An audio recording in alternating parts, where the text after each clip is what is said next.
Well, this is your own article, Flint. Here you are. I'm quoting from, that's a quote from your article published in The Conversation. This sort of race science is outdated and long since debunked, especially given the strong links between Atlantis and Aryans proposed by several Nazi archaeologists. You are associating me with this, and you are attempting to get me No, I'm asking cancelled you to effectively. distance yourself from that is actually what I'm trying to do. But that's not what you're doing, though. You're associating him with that, clearly. I don't think so. Propaganda. Two worlds colliding, one a bastion of data and intense reality, the other a repository and hothouse of deeper glamour and ancient encryptions. You quite literally had that in Joe Rogan's, as seen in the iconic episode between Graham Hancock and Flint Dibble. The concept of an advanced civilization in the Ice Age has a battle with conventional archaeology, and it is with delight that you got to see two mainstream archaeologists take the issue up in face-to-face debate. And as you can imagine, this is no gentle academic debate. This is the ultimate showdown, filled with fiery moments, controversial statements, and even some light moments. So today I am going to go over the arguments, the firepower, and yes, the hits to the head that made you think you never knew your own human history. So, without further ado, allow us to dissect the drama, the intrigue, and the wisdom of JRE number 2136. This took a lot of time to organize, but I'm very excited, and I'm happy you're both here. Thank you. Flint, please introduce yourself to everybody, what you do. Yeah, hi, my name is Flint, and I'm an archaeologist. I've done archaeology my whole life. My dad was an archaeologist, and I'm just very passionate about sharing archaeology and what we do. I find in general that people don't really understand what modern archaeology is about, and so I'm going to try to get that across while here. You know, that's my goal. Fantastic. And Graham, everybody knows you. You've been on this podcast about 10 times. Largely thanks to you, Joe. Oh, I'm very happy. Happy to introduce the world to it. Are we okay, Flint, with the HDMI? I think we've been doing shows together since 2011. You, I think, were one of my first real guests. You might be the first real guest. Because before that, it was just my friends, just comedians. Yeah. And it was all in my house, and we ate pizza, and it was fantastic. So this is really a historic occasion. This is not a new experience for Graham Hancock, who has appeared on JRE more than a dozen times. Rogan has been inspired by and has also stirred a controversy for a long time regarding his theories about an advanced civilization from the Ice Age. In contrast, Flint is here to bring the scientific flavor to the table, based on some evidence and data, and he is holding no punches. Flint is an archaeologist. He is fastidious, detail-oriented, and evidence-based. For him, archaeology is the slow and painstaking work of reconstructing the past from artifacts and data painstakingly discovered. Flint hopes to keep it real, in contrast to Graham's sweeping theories. He even brings in some artifacts and shows how archaeologists are really in the business of figuring out simple humanity, not big lost civilizations. Fun fact, Flint comes from a family in the social sciences. His dad is also an archaeologist. This reads, however, in the context of something not entirely known to a comparatively lay audience. His father was a trained Ice Age archaeologist. Here, Flint is not so much aiming to disprove theories and counter his critics. Rather, he aims to highlight for the public what archaeology is really like. All right, so look, one of the things that I see when I'm online or in person sharing archaeology is I find it's tough to get across what it is. And so I wanted to start with a fun example. Okay. So I understand that maybe not everybody can see the screen. So Joe, do you mind actually just kind of describing what this artifact is? Oh, you're putting this on me, buddy. Yeah, exactly. Well, this says Athenian red figure from 470 BC. And it is two people having sex. It's a man on top of a woman. You see. This is where Graham lays out the theory. He theorized that a technologically advanced society existed in the Ice Age, only to be obliterated by a catastrophic natural event. This belief reinvigorated his theory, which suggests that this lost civilization explains why ancient cultures shared knowledge and skills in agriculture, architecture, and even astronomy. Graham claims evidence of this advanced society can be found by archaeologists, if only mainstream archaeologists were searching for it.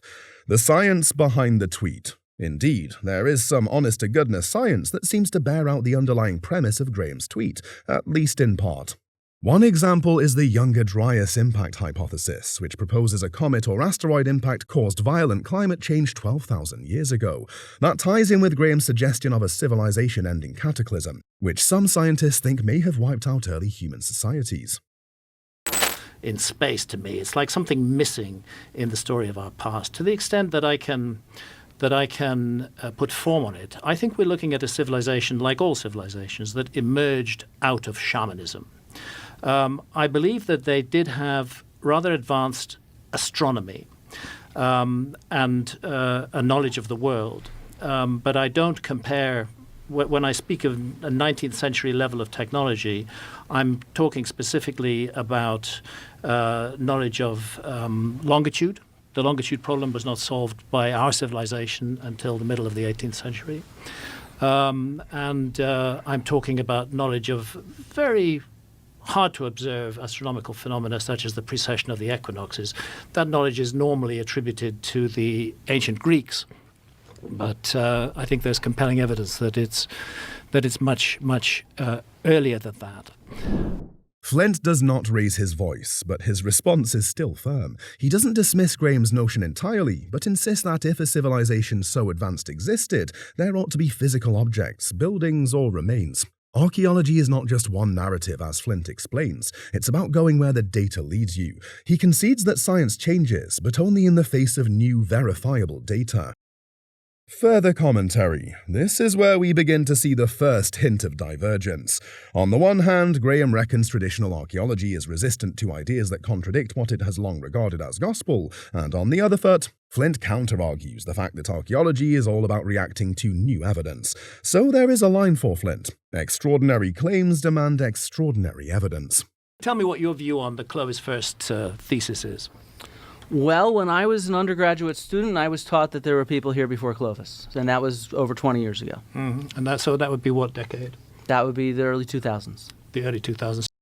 Perhaps the most fraught moment is when Graham raises the notion of a Clovis First model. The Clovis culture dates back around 13,000 years, and for many years, archaeologists described it as the oldest human presence in North America.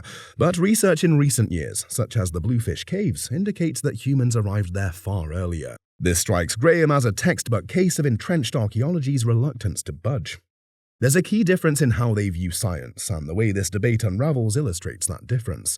To Graham, Clovis First symbolizes the rigidity of much of mainstream archaeology, while to Flint it demonstrates the malleability of science.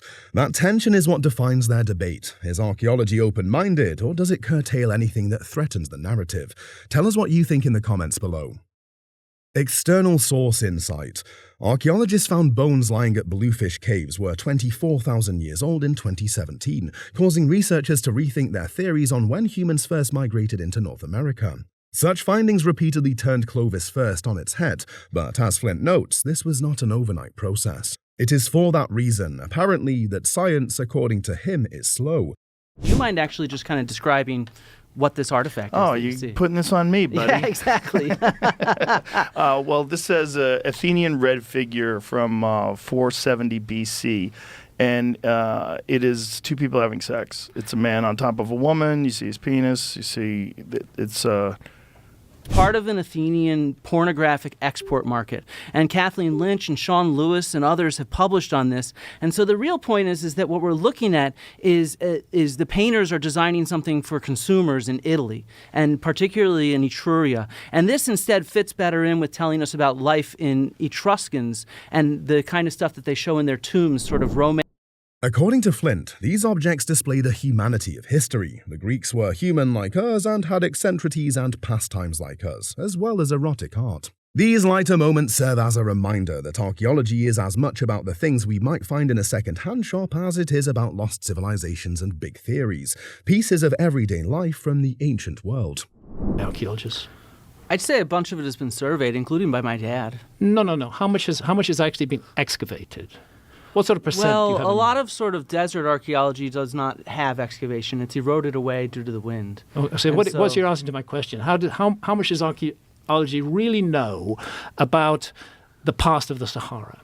Well, we understand about the domestication of pearl millet in the Sahara, from when the Sahara was much of it was actually more habitable because it was not desert. So we can see the domestication of pearl millet and sorghum. No. We can see my ice question age is sites my across question it. is related specifically to my subject. Has enough of the Sahara been excavated for archaeology to exclude any possibility that they've missed anything important in the Sahara? We have found thousands of sites of ephemeral hunter-gatherer remains in the Sahara. You're still not answering my question. How much of the Sahara has archaeology actually looked at? I have no idea, but quite a bit, Graham. This is a bold claim by Graham. He claims that undiscovered regions in the Sahara and elsewhere may contain proof of his civilization lost to time. But Flint argues that if this had been the case, surely more significant evidence would have been uncovered by archaeologists by now. That, of course, becomes part of a larger debate. How much of our world remains uncharted? And is it possible that these unseen regions may contain the secrets to elements of human history considered lost? From an external source, alternative archaeologists have long speculated on the nature of the Sahara. Satellite radar studies do show what appear to be old riverbeds, leading some researchers to claim that the region was then lush and fertile. On a related note, but so far modern archaeology has not found any evidence of vast cities or high tech in these territories. The argument that they engaged in that reaches some of the most extreme levels of intensity and controversy is the one about bearded figures as civilizing heroes in the very ancient world.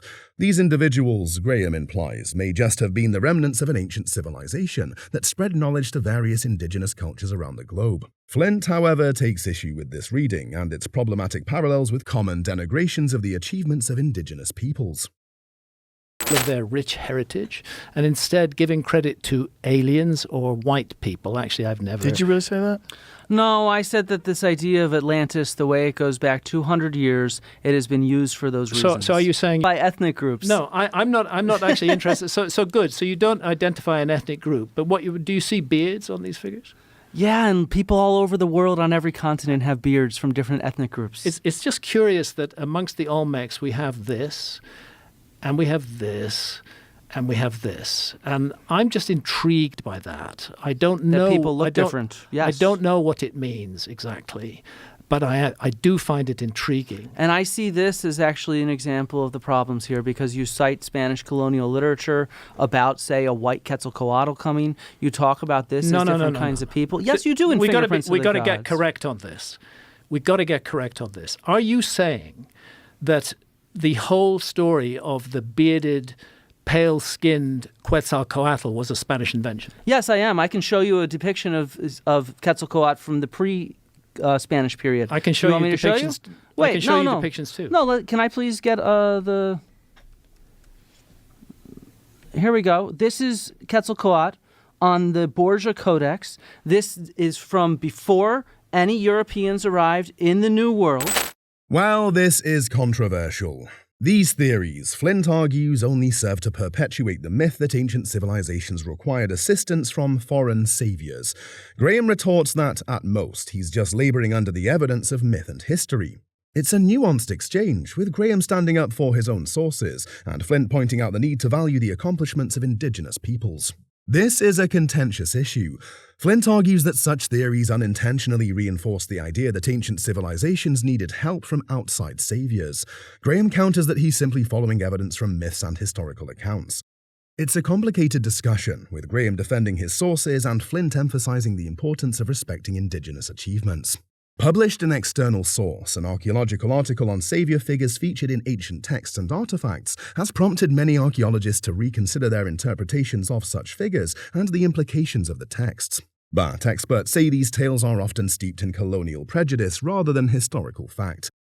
This is a touchy subject, and Graham's theory goes to the very heart of the intensities between alternative and regular archaeology.